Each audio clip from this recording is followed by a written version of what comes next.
Donc on s'est aussi aperçu que la biodiversité était vraiment l'objet le plus central, et notamment la protection des terres fertiles dans nos actions.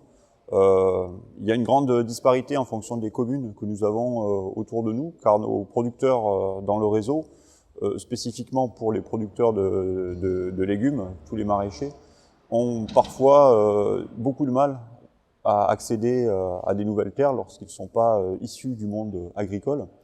Nos actions ont été, au sein du conseil d'administration, d'aller voir physiquement les élus de chaque ville, de chacun de nos producteurs, pour leur montrer, pour leur expliquer qui nous sommes, quelles sont nos actions, leur parler bien avant les périodes de Covid d'accessibilité alimentaire. Certains étaient extrêmement sensibles à ces actions, d'autres voyaient cette chose d'un air peut-être un petit peu étonné, tout simplement parce que beaucoup d'élus n'avaient pas forcément eu cette réflexion-là. Je pense que c'est quelques petites graines qui ont fini par germer, qui ont fini même par éclore après la période du Covid.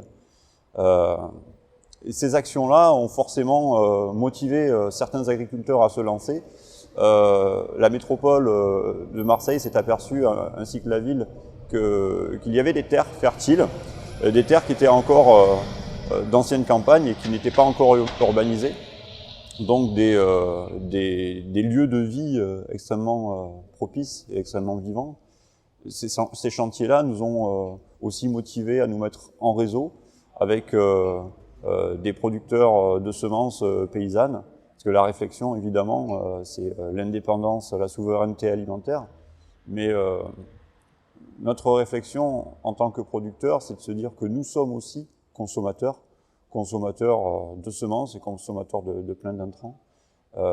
Et je pense que l'indépendance passe aussi par la capacité à reproduire nos graines, et les chantiers sont multiples.